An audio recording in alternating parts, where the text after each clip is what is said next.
Hello there, welcome to Millbarn Course Fishery.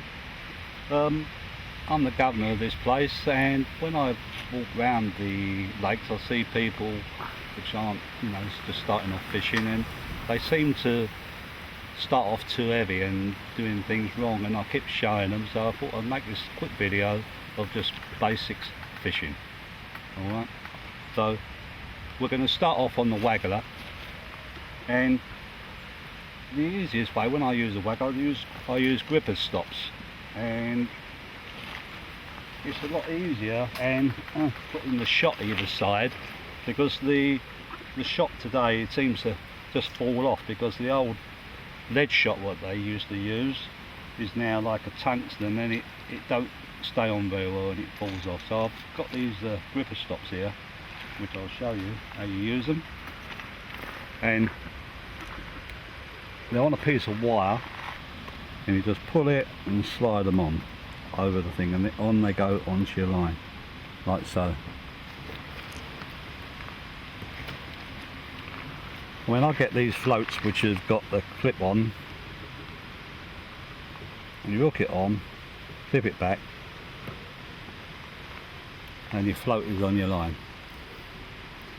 And now I'm going to put my hook on, which I always use hooks and nylon. A lot of people buy the loose hide hooks, but my eye's not being as good as they was. I buy hooks and nylon. With hooks and nylon, what a lot of people do, they get it all in knots as they try to undo it. So you get the packet, you pull the hook out, and it comes out in the loop like so. If you get your two fingers and put it in the middle of the loop and scissor it, it won't knot up, and then just swivel like so, and off comes the line with the loop on the end. And all you do now is tie your line to the end of that loop. And when you tie it, make sure you go through the loop twice when you knot it. I mean, I'm only just doing the basic knot. Some people go loop to loop. But if you go through twice, wet it, and when you pull it, it won't burn the line, and then it's on the line. So that's your job done. And so many people then start fishing without knowing the depth of their water. So the first thing you do before you start fishing, you put a plummet on. And you go like so onto a plummet, and then you get your depth, which I'm now going to do. Now with a plummet, you can't get the true depth by casting a plummet out. You've got to only plummet by the end of your rod tip, but if you do cast, you've got to try to get the float over the top. That's why pole fishermen, they don't have to have that trouble, they just plonk it down because they've got the length of their pole. But if you cast the plummet out, you won't get a true reading. So here I go, I'm going to put the plummet out at the end of my rod. As I can see, the float's now gone under, so it means I need to go deeper. So I'm now bringing it in, make it go a bit deeper. And the good thing, see, with these rubbers, just slide the thing up, and away we go again. As you can see, I've now just gone over the shelf, so I'm just going to bring it in a bit closer so that float stands up. Here I am. I'm now right on the ledge of the shelf. I know another foot forward, it'll be about a foot deeper. So I'm going to start off in that area there. Now I've got my depth, I'm now going to shot my float. It's a weighted float, and so I want to get the bait down a bit quicker, so I'm going to start, I believe this float will take about 2 BBs. I'm going to put a BB about 8 inches from my hook. But you can never believe what the float says, so you've always got to put it out and try it. So I'm now going to cast it out and see if it's at the right depth or the right shotting on it, and see if it needs to go anymore. So as you can see, the float is still sticking up a little bit too much. So many people fish with their float sticking out of the water too much like that. You've got to get it down, so all you've got sticking out is the red. I've got to try another BB on this, and because I want to get it down quick, I'm going to actually put this down the bottom again, so I can have, so it drops fairly fast, to get down to the bottom to stop the small fish from taking it on the drop. It's now not quite right, it just needs now, I reckon, a number 4. They were 2 BB that I put on then. A number 4 now. There we go. We'll now cast out again. As I say, this is most important. Before you start fishing, this is what you've got to do. As you can see now, by looking at that float, you'll see it's now shotted correctly. And if I get a lift bite, that float will just tip out the top of the water. You'll just see it like more stick out. But if you've got too much sticking out, you won't see the lift bite. So that's how you have your float now. Right, so now we're ready for fishing. Now, I haven't fished yet and it ain't been fed, so we'll see what happens. Now, what I'm going to do, I'm going to start off, just throw a little bit of loose pellet in. And I'm going to start off on a bit of sweet corn. And sweet corn, you put on, people put sweet corn on wrong, you put sweet corn on with the kernel, the square bit to the bottom, and the round bit hooks onto the hook. Like so. And the little tip is, when you do that, just give it a light squeeze, just to soften it up. Yeah, and out we go. And we'll see how we do now. So out we go, down, put the rod tip in the water, reel in so the line goes under the water and you don't get any drag on your line. Ah, there we go, and a little rope.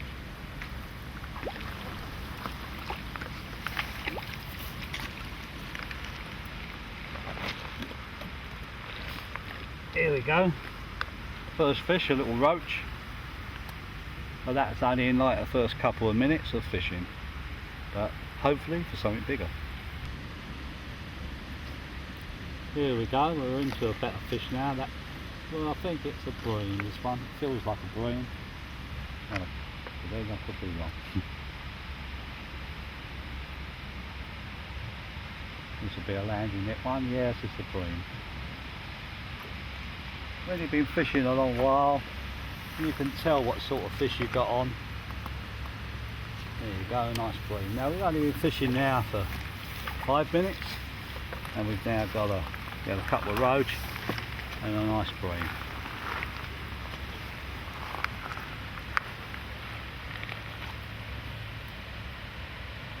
Barbie's hooks again just fall out.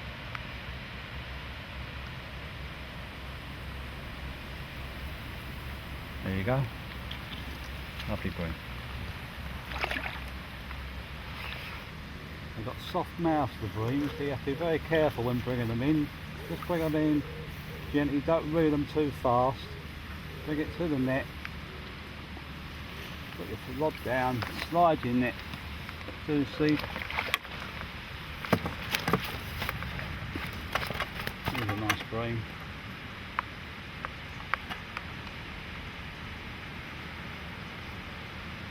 Here the hook's out, there you go.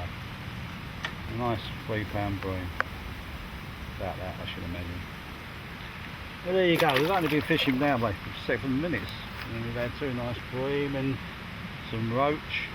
And the idea of fishing also, when people start, they have everything all over the place, everywhere. You notice that I'm sitting in one position, everything is around me.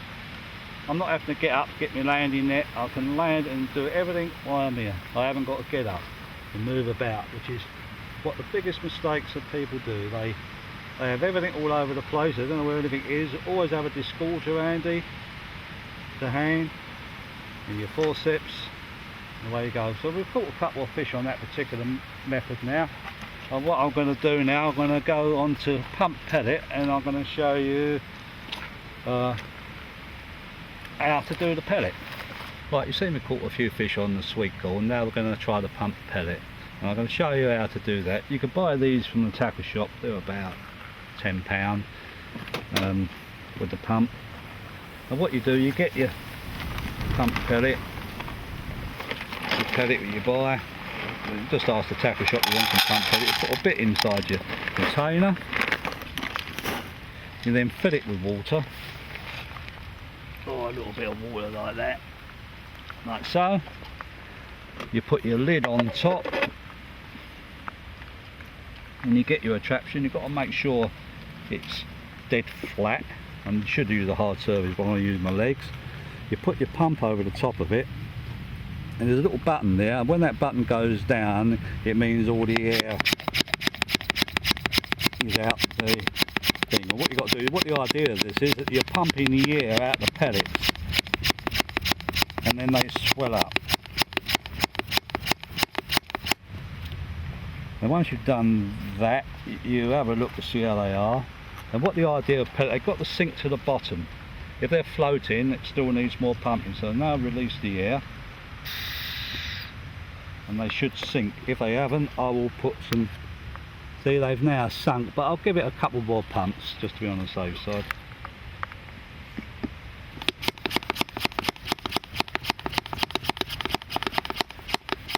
There you go. I think that should do it. Release the air, and you'll see that now they're all on the bottom. No. There's a few here that I made earlier which are already done. Then you tip them into a bait box with water just slightly all over them, and then they're ready to go on the hook. It's always best to hook it through the side because that's the way the grain goes, and it tends to stay on the hook. And you just twist it, roll it on so the point comes through very gently like so. So you put it through on the side, not through the flat bit. Here we go, we're on the pellet now, and we've got a little, I don't know what this is, a roach, but it's a reasonable roach. Here we go. Swing it in. There you go, a lovely roach. There's some cracking roach in here. They go up to, they've been caught up to £3 roach in here.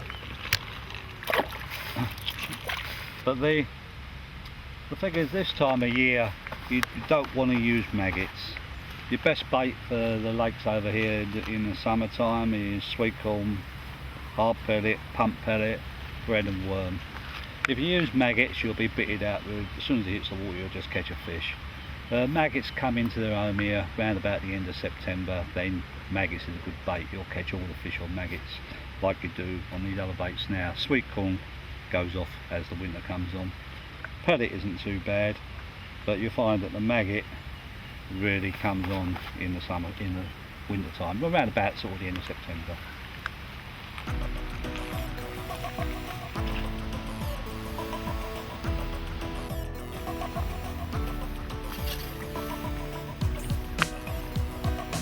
There we go.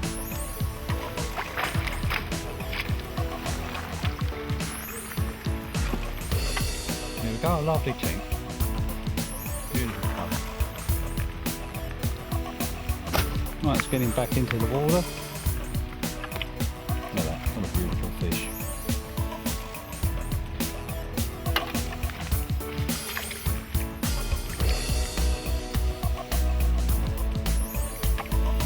Oh yeah, black mirror.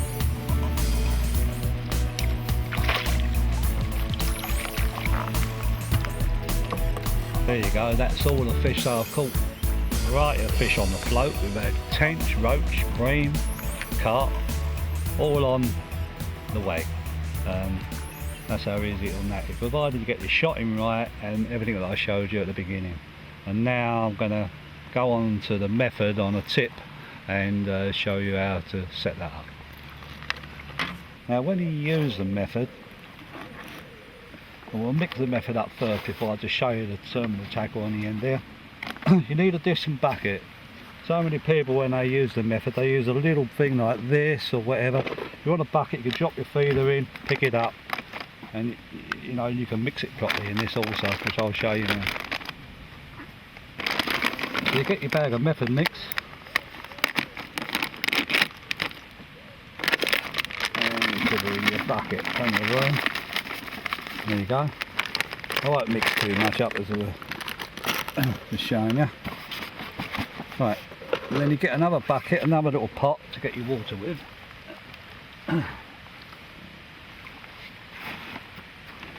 And you pour it over your hand like so, a bit at a time, until we get the right mixture. And then we mix it all in. See, like mixing a bread pudding.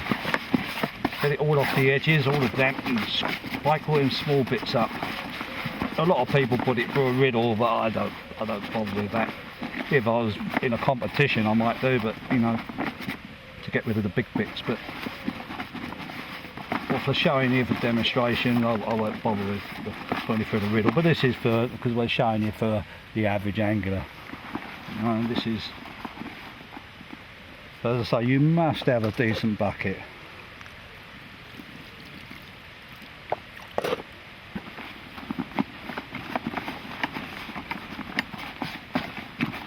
Sometimes if I'm going to fish this method actually close in the edge, if I was going to be fishing right out there in the deeper water, well at the moment it's about 14-15 foot deep out there.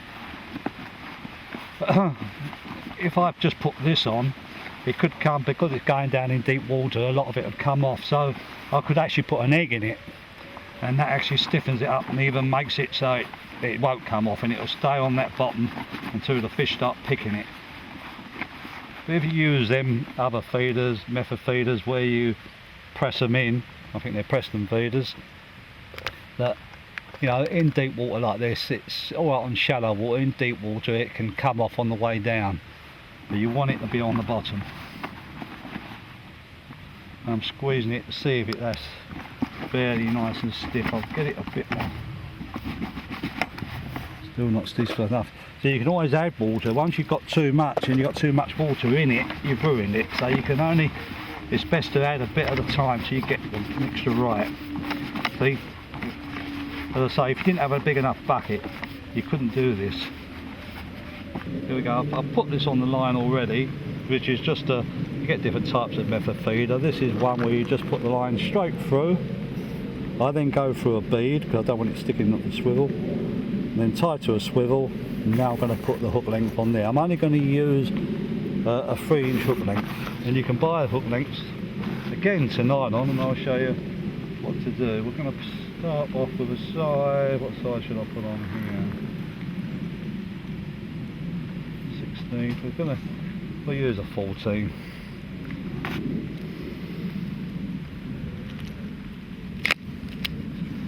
Again, these hooks to nylon, these ones, you can buy them, as I say, to 3 inches to 9. If you use 6 long line with this particular type of way I'm going to fish, it can twist round. For this you ain't got to bear it or anything, just, I'll show you what we're going to do. Normally when you buy these hooks to nylon, they already come with a, for using it, for putting it onto a hair. But I'm not going to use the hair, I'm going to cut that off. That's better thing, cut that off like so.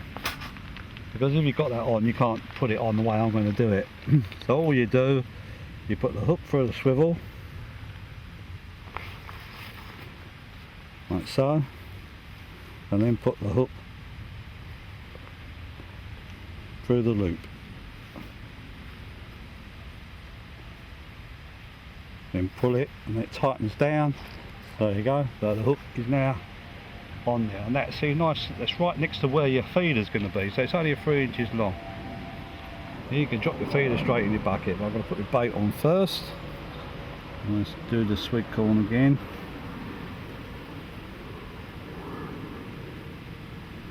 There you go, that's squeeze, and then all you do, squeeze it as tight as you can around your feeder, like so. Nice and tight, like that. And there you go. And now I'm just going to put it in the edge, along here to my left.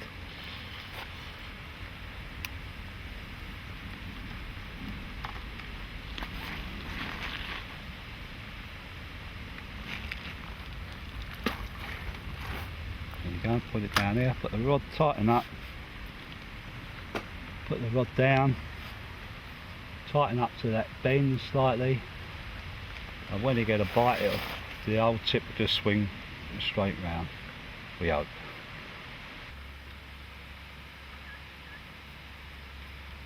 So many people, when they start fishing, they tend to reel it in straight away and try and get it in too quick. Just let the fish go, keep in control of it.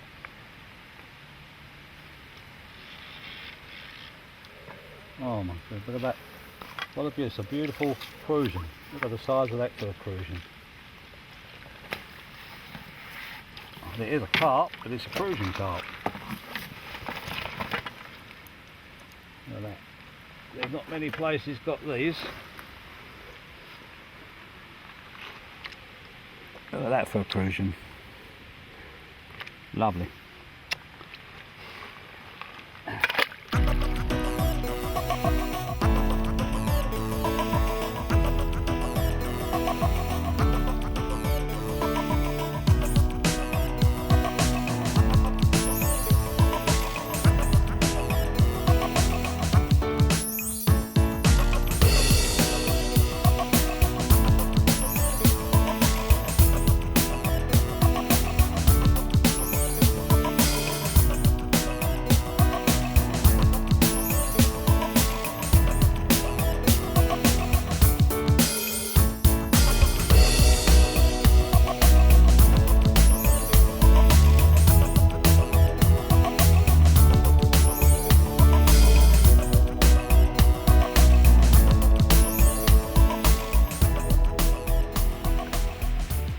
Well, there you go. I hope that everything I've showed you on this video, there's some tips there.